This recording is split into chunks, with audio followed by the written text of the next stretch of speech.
Oh, look at that. There we go. I just had to push enough buttons, I think.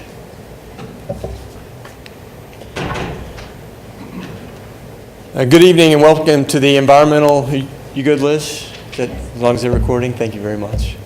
Good evening and welcome to the Environmental Impact Document public hearing for March 8th, 2017 at the City of Stillwater for what's referred to as the Package B water lines and funding for the City of Stillwater's Water 2040 improvements. I'm Lars Ostervold. I'm the program manager for CH2M Hill. We're the contractor to the city that's providing all the upgrades in the southwest part of town as well as at the water treatment plant.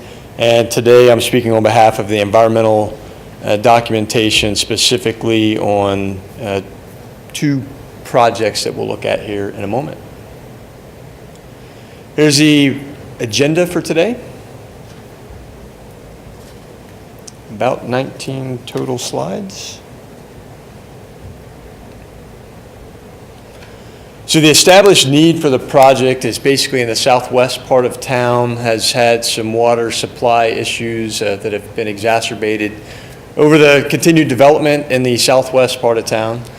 So this is to upgrade the water lines to increase both the volume as well as the pressures to basically the area south and west. All the Water 2040 itself is south and west of 6th and Western, extending about 3 miles south and 3 miles west from there, roughly, but also improvements all the way down to 56th and west of Range Road. The specific need for this project is to decommission unpermitted facilities. There's one specifically located at Sanger Road, not just about not too far north of your property. And then, as I said, the low pressure facilities as well as some of the water lines are in poor capacity. The specific improvements consist of 12,000 linear feet, which there's a map. Actually, you can probably easier to review this on the next slide. So basically in what we refer to as Package B, which we're covering here today, it's from 44th and Western up to 32nd and Western, west to Sanger Road, and then there's a portion north of 32nd along Sanger Road that is being covered under the environmental documentation but is not actually funded under the state revolving funds at this time. The other property, as you can see, the generalized layout is it starts at 32nd and Western, a booster pump station just east of Western Road, moving, go north on the quarter section line up to 19th, across into Babcock Park, and across Stillwater Creek, the east side of the old pig farm, and then ties into the existing infrastructure at over by the Oklahoma State water treatment plant.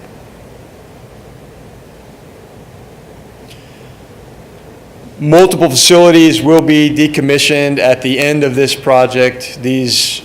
Not all of these are currently in use, and not all of these, we did talk about decommissioning of unpermitted facilities, which were temporary solutions by the city a few years ago, but the rest of these systems will be taken out of service. Most of them are not specifically in the area of these two projects, but they are affected overall by the overall Water 2040 program.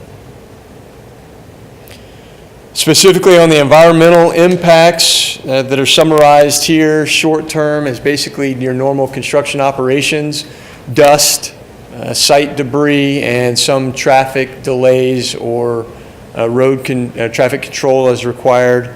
And then long-term impacts, potentially some erosion if ground is not maintained due to basically go and clear and grub it and replant grass.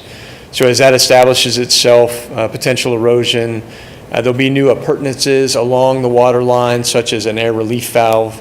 There at 32nd and Western, there'll be a booster pump station that will be visible from the road, and then certainly trees along the construction route will be removed. Multiple construction considerations. Pipelines will be buried where it was feasible. We put them next to roads where the city didn't have expansion plans, and if not next to roads, and then they'll be moved to the next best available routes. There will be some interruptions due to water shutoffs, water connections, or when we reconnect lines,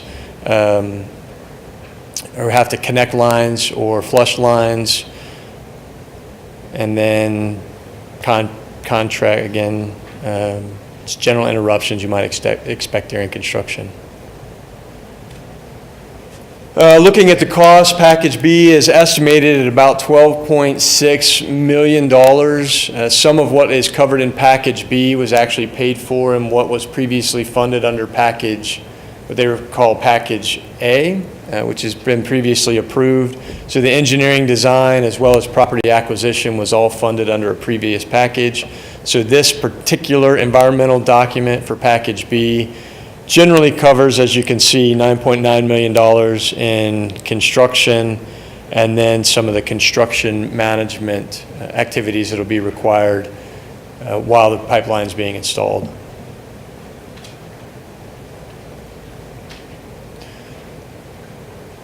Land use, no changes to land use, no prime agricultural, prime forest land, or prime range land will be impacted.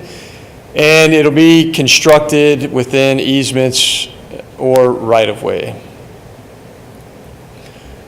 As we look at the agencies that are all coordinated with on the environmental side, the floodplain specifically impacted, we consulted certainly with the City of Stillwater, Floodplain Administrator, as well as Oklahoma Water Resources Board. And this long paragraph basically describes that the Oklahoma Water Resources Board said we needed a state permit to build this. The City of Stillwater Floodplain Administrator went to OWRB and sorted it out that we don't, because it's all below ground in the floodplain, we do not need a floodplain permit for to install the water line. And where there are wetlands identified, we will actually be boring underneath them, such as Stillwater Creek, which has some riparian areas. We'll actually be conducting about a 1,200-foot-long directional drill underneath the creek to avoid disturbing any of that area.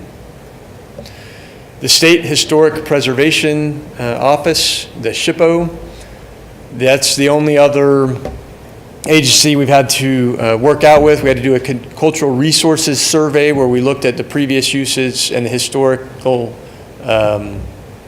use of the land. Still working that out with SHPO because the pig barn, as most of those who are familiar with the City of Stillwater, has been there for a long time and is actually a historic facility. We will not be impacting the facility specifically, but we are crossing their property, and that's going to take a little bit more documentation to show that there are no adverse impacts to a historic facility. Bureau of Indian Affairs, again, as summarized there, no issues. Oklahoma Department of Environmental Quality, they have no objections to the proposed projects. And then we actually, from the regulatory side, so environmentally they have no issues, and then from the regulatory side, the city actually is required to obtain construction permits when they finalize the design of the project. So DEQ has another opportunity to ensure that it meets the public safety requirements, but currently has no concerns over the environmental impacts. Oklahoma Water Resources Board, we addressed the floodplain issue, and then the Army Corps of Engineers, specifically when they discuss here the use of underground directional boring, that's in reference to what they call waters of the state, and we will not be, we will drill underneath all waters of the state, which is Stillwater Creek. Interior lease turn is not an issue here. In the Stillwater areas, the piping plover is not considered to be an issue, the red knot, nor the whooping crane. Obviously, if any of those are encountered during construction, then we have to consult with Fish and Wildlife Service, but they're not currently presumed to affect the project. We have tried to consult with the Oklahoma Tourism Recreation Department, have not had any response from them. We have done as much research as we can to see that the state facilities in the area are not impacted, and certainly we are working with the City of Stillwater Parks Department for any local facilities. Socioeconomic issues consisting of air quality, transportation, noise. The transportation will obviously be impacted. We try to minimize the impacts throughout the project by directionally drilling under roads. There are a few roads that will need to open cut for safety purposes to ensure we get the right pipes connected. Air quality, no long-term impacts, but certainly during construction there could be dust, and then construction activities may increase the level of noise in the areas where they're working. But there does not also appear to be any construction or operational methods that adversely impact low economic areas disproportionately to other areas. Regulatory compliance, this is a summary of all the compliance that is followed in meeting the requirements. So the state and the city have particular water quality as well as flow and pressure requirements for the water. It applies to the pump station as well. Storage is on here. Those projects which you can are actually under construction and are not part of package B, but you will see 2 new water towers, one up by the OSU Equestrian Center and one down at about 44th and the West Country Club. 44th and Range, we have way down where I guess Range would go through roughly. So 2 new water towers that help feed this area.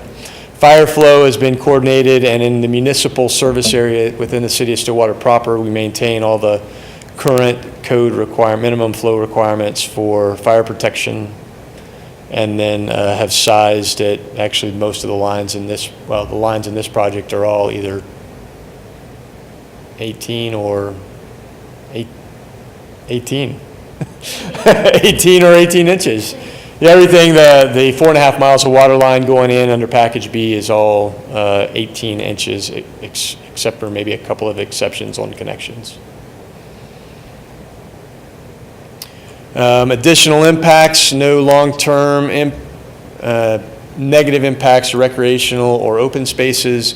Babcock Park will be temporarily impacted due to the excavation when we install the line, but we're coordinating with the Parks Department to ensure that happens outside of your normal seasonal activities such as soccer. That concludes the requirements for the briefing of the environmental impacts of this project. Does anybody have any questions associated with that?